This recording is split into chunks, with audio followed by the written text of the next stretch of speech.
Et j'en profite pour saluer dans quelques instants, évidemment, on va accueillir nos amis d'Europe 1 qui nous rejoignent, puisque de 18h à 19h, eh bien, c'est votre Punchline Week-end. Nous sommes ensemble jusqu'à 19h, édition spéciale, vous vous en doutez, sur nos deux antennes. Je vous présente mon équipe du vendredi dans quelques instants. Ils sont dans les starting blocks, actualité politique oblige. Ça y est, c'est fait. François Bayrou a été nommé à Matignon après avoir été reçu durant 1h45 ce matin par Emmanuel Macron.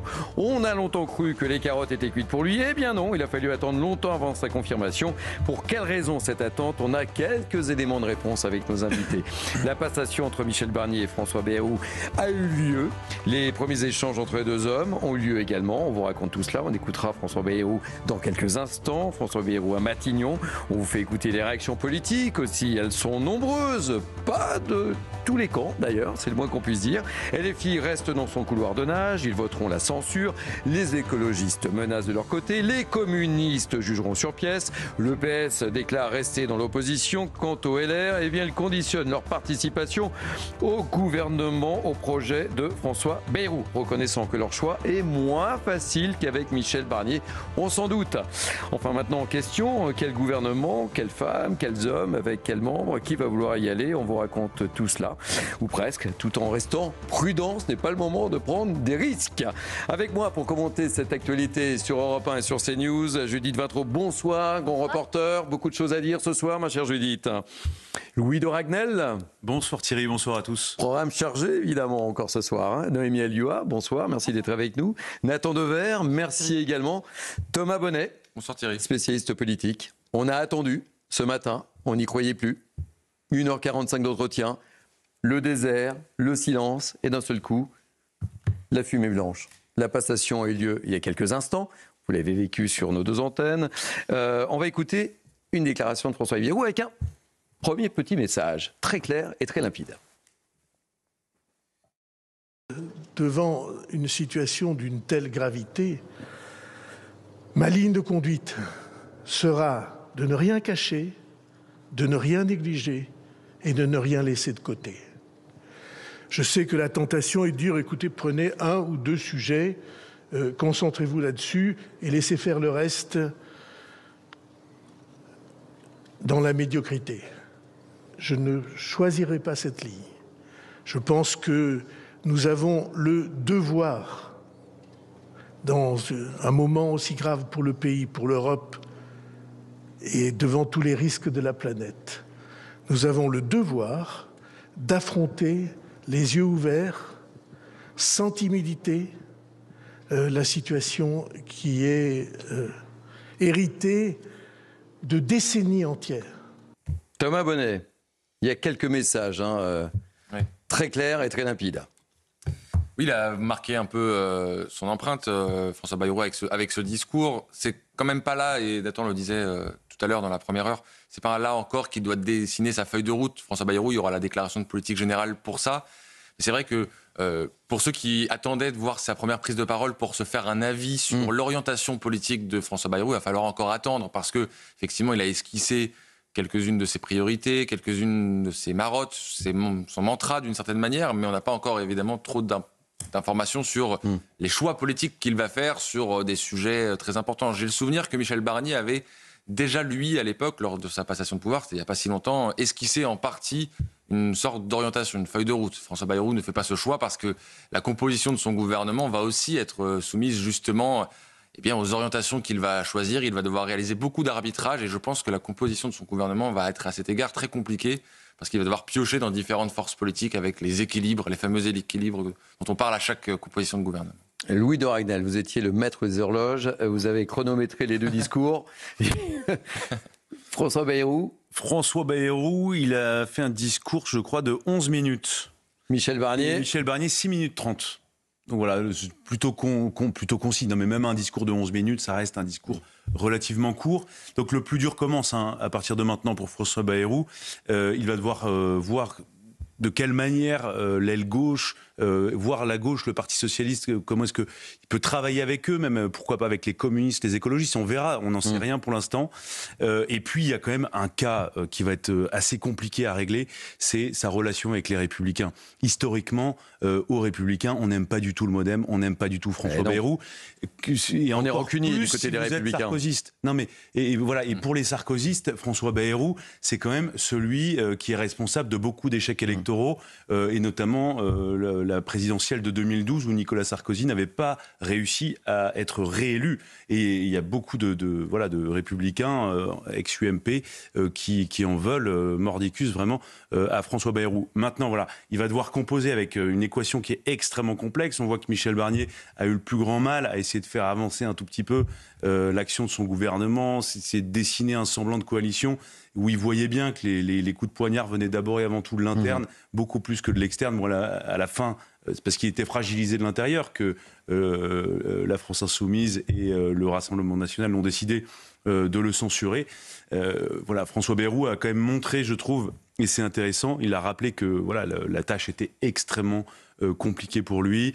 Il y a peut-être une idée qu'on peut retenir un peu précise, c'est qu'il veut s'attaquer à la question du déficit et de la dette. Ça, c'est peut-être un des seuls éléments précis et concrets dont on dispose. Maintenant, quand on voit la difficulté avec laquelle Michel Barnier n'a pas réussi d'ailleurs à faire adopter un budget, bon courage François Bayrou. Bon courage, ouais. Il voulait le poste, hein. Alors il le voulait, alors on peut revenir, quand même c'est assez drôle, enfin c'est assez drôle, c'est pas drôle, mais c'est cocasse. À 8h30, Emmanuel Macron appelle François Bayrou pour l'informer qu'il ne sera pas Premier ministre. Et ce qu'on dit, c'est qu'a priori, c'était Sébastien Lecornu qui devait être choisi Premier ministre. À midi et demi, midi 43, et bien finalement, c'est François Bayrou qui est désigné Premier ministre. Pourquoi ? Et après, j'ai terminé. Parce que François Bayrou a menacé, avec le MoDem, donc son parti politique, de quitter le socle, la coalition qui soutient de briquet de broc, mais qui soutient quand même l'action d'Emmanuel Macron. Alors, avant de poursuivre le tour de table et connaître vos avis aux uns et aux autres, on se posait la question comment cette nomination de François Bayrou à Matignon est-elle perçue par les Français ? Écoutez la réponse de ces Français. Je vais les découvrir en même temps que vous. Je suis surprise, je le pensais en dehors du paysage médiatique, on n'entendait plus trop parler de lui. C'est un sacré retour sur la scène politique. Surprenant, mais bon, à voir. Pourquoi pas, s'il bosse bien, c'est tout ce qu'on lui demande. Mais je trouve que les politiques, ils sont décevants. Si Bayrou se met la main à la politique et au pays, c'est bien. Je pense que pour lui, c'est une super promotion et qu'il est fou de joie. Mais je pense qu'il va aller quand même dans le sens faire avancer le gouvernement. Oui. Il faut espérer qu'on arrive à avoir un gouvernement qui tienne dans la durée et puis qui puisse répondre aux attentes des Français avec peut-être un peu plus de sérénité. Je pense que voilà, ce serait déjà un très bon point. Bon, il n'y a pas trop de surprises dans ces réactions. On pouvait le deviner, Judith. La bienveillance. Oui, bienveillance, oui, c'est vrai, il n'y a pas de... Voilà, c'est ce qu'on appelle un micro-trottoir, hein, donc ça n'a de valeur que ce qu'on lui accorde. Mais, soit on dit, il n'y a pas trop de surprises, je trouve, Judith. Et en tout cas, il n'y a pas eu de commentaires négatifs sur le retour du vieux monde. Judith Vintraube. Des choses comme ça que moi j'ai pu entendre, ne serait-ce qu'en venant ici, d'ailleurs. Bon, je ne parle pas de cette maison, sur le trajet. Il y a une chose dont on n'a pas parlé et qui distingue beaucoup Michel Barnier de François Bayrou, à part le fait que Michel Barnier a été nommé Premier ministre grâce à Emmanuel Macron et François Bayrou en dépit d'Emmanuel Macron, c'est leur ambition. François Bayrou, pas plus tard qu'en février dernier, quand Gabriel Attal a été nommé à Matignon, a redit, interrogé sur France Info en l'occurrence, je ne renonce à rien en parlant de la prochaine présidentielle. Alors là, il a confié à quelques proches qu'en allant à Matignon, il faisait le sacrifice de son intérêt personnel. Je demande à voir. Je demande à voir parce que... Alors que la différence, c'est que Barnier, lui, ne caressait pas d'ambition présidentielle et on ne pouvait pas avoir de doute sur le sujet, en tout cas quand il est arrivé à Matignon. Et très rapidement, de toute façon, c'est devenu hors de portée pour lui. Donc, il n'y avait pas de question sur les ambitions avec Michel Barnier. Avec François Bayrou, c'est tout à fait différent. Et c'est d'autant plus différent qu'on a parlé en long, en large et en travers de l'étroitesse de son socle parlementaire, du fait qu'il n'y a pas de majorité pour réformer en profondeur ce pays. Or, quand, au début de leur discours, Bayrou confirme qu'avec Barnier, ils se connaissent depuis très longtemps, depuis les rénovateurs, c'est-à-dire depuis 40 ans à peu près, 30 ans, depuis 30 ans, et que ça reste à faire, en parlant de la rénovation, ça montre quand même qu'il n'a pas pour ambition de gérer les affaires courantes jusqu'à la prochaine présidentielle, comme le lui demande en fait Emmanuel Macron. Donc ça va être intéressant de savoir jusqu'à quel point il acceptera de se plier aux intérêts et aux desiderata du président de la République, et à quel moment il se dira « je suis en train de m'abîmer », penser que n'avait pas Michel Barnier puisqu'il n'avait pas l'ambition présidentielle. Ce que vous dites, c'est que l'élection présidentielle commence ce soir ? Louis de Ragnel. Exactement, et qu'il y a une dimension incontrôlable chez François Bayrou qu'il n'y avait pas chez Michel Barnier. Alors, je le dis pour nos auditeurs d'Europe 1, il y a Marine Le Pen qui est dans le Pas-de-Calais, qui descend d'un char de Noël accompagné du Père Noël, qui devrait s'exprimer. Je vous commente l'image. Elle est habillée en rouge aussi. Elle est habillée en rouge, Marine Le Pen, comme le Père Noël, et on l'écoutera, puisqu'elle risque de prendre à nouveau la parole dans quelques instants. Je vous propose de poursuivre, Noémie Alioua, avec vous, et peut-être que je serai obligé de vous interrompre dans votre élan. Qu'avez-vous pensé un petit peu de ces prises de parole ? Le fameux discours qu'il ne fallait peut-être pas tenir sur le retour du vieux monde, mais c'est vrai que François Bayrou, 73 ans, qui est dans l'arcane politique depuis des décennies, qui a été déjà ministre de l'Éducation, qui a été garde des Sceaux, que tout le monde en France connaît parce qu'effectivement, il incarne à la perfection cette classe politique qui est là depuis des décennies. C'est pas forcément le changement qu'on pouvait imaginer. Maintenant, il a avec lui, malgré tout, si on veut regarder les points positifs, il a l'expérience, il a le réseau, il a la connaissance des sujets, et bien sûr que ce que l'on espère, et c'est ce qu'espéraient d'ailleurs les personnes que vous avez interrogées sur la question, c'est qu'il accompagnera le meilleur destin possible pour la France, parce que c'est ça qui compte demain, c'est de réussir à redresser nos comptes, et c'est de promettre un meilleur avenir pour nos enfants.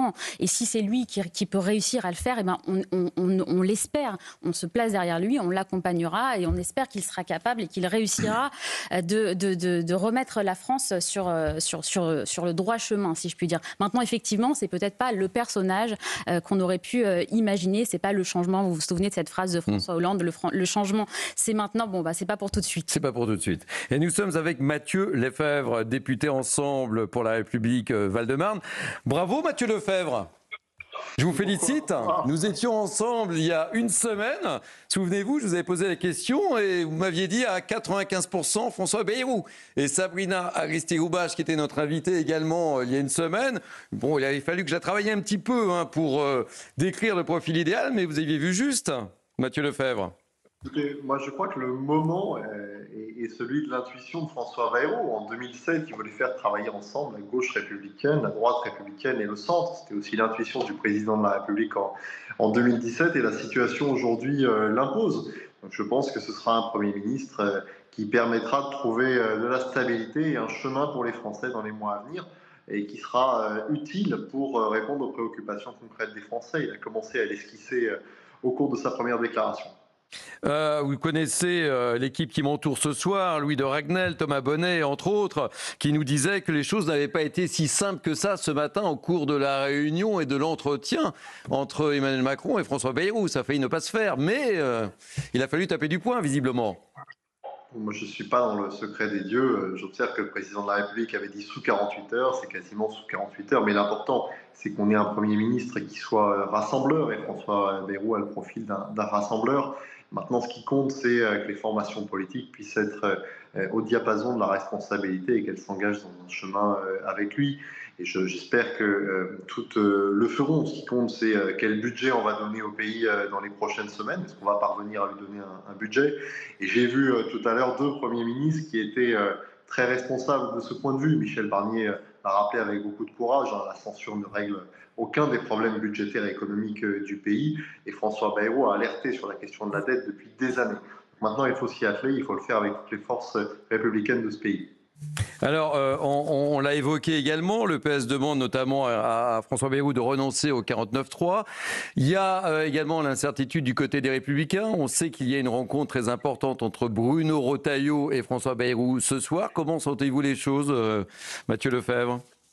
Écoutez, je trouve que les Républicains ont raison de faire valoir la nécessité de savoir quelle sera la politique qui va être menée. L'important, c'est le quoi. La question du qui est évidemment très importante, mais que va faire François Bayrou ? Maintenant, je le dis, moi je pense que toutes les forces républicaines, elles doivent s'unir pour essayer d'aider François Bayrou. Le moment, c'est pas de lui mettre des bâtons dans les roues. On doit pouvoir l'aider. Moi, j'ai vu beaucoup de mes concitoyens aujourd'hui en circonscription. Ils m'ont dit, maintenant, monsieur le député, il faut aider le nouveau Premier ministre. Donc, j'appelle toutes les grandes formations politiques républicaines à essayer d'aider François Bayrou en lui faisant des propositions plutôt qu'en lui mettant des bâtons dans les roues. Qu'avez-vous pensé des discours de M. Barnier, de M. Bayrou, avec un certain nombre de points communs ?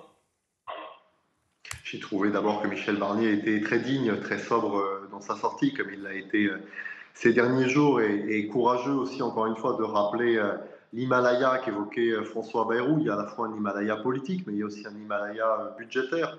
C'est un pays qui vit à crédit, qui vit durablement à crédit. Il va falloir s'attaquer à cette question dans les prochains jours, dans les prochains mois. Nos défis n'ont pas disparu.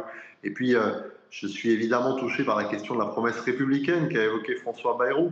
Avec le président de la République, on s'est engagé en 2017 pour que personne ne soit assigné à sa place, assigné à résidence. On a essayé de le faire, c'est évidemment difficile, mais ce chantier-là est un chantier absolument essentiel, parce que sinon les femmes et les hommes de ce pays ne croiront plus en la politique. Mathieu Lefebvre, maintenant, c'est quelle équipe ? Quel casting ? Est-ce que votre téléphone a sonné, Mathieu Lefebvre ? Question plus personnelle. Là, je pense que François Bayrou va Regardez-moi dans les yeux et dites-moi toute la vérité, rien que la vérité. Vous savez, ce qui se joue maintenant, c'est d'abord la feuille de route des formations politiques. Quelles sont les réformes sur lesquelles François Bayrou va s'engager dans les prochains mois ? Il y a déjà des chantiers, il ne part pas de nulle part. La question du narcotrafic, la question budgétaire, la question de la réindustrialisation du pays sont évidemment des politiques essentielles. La simplification à tous les étages pour libérer nos entreprises des contraintes administratives qui pèsent sur elles. C'est ça qui doit prévaloir désormais. Et l'accord de gouvernement, ou en tout cas de non-censure qui sera négocié dans les prochains jours, il doit n'avoir qu'un seul objectif, c'est la réussite du pays. Merci beaucoup d'avoir accepté notre invitation, Mathieu Lefebvre. Si vous avez des informations, évidemment, puisque vous êtes un des premiers à nous confirmer la nomination de M. Bayrou il y a une semaine, quasiment jour pour jour et quasiment à la même heure, n'hésitez pas, on est ouvert jusqu'à 19h dans Punchline Weekend et sur Europe 1 et sur CNews. Merci beaucoup, et si jamais vous êtes ministre, vous nous appelez évidemment en premier lieu. Merci à vous. Merci. Nathan Dever, réaction.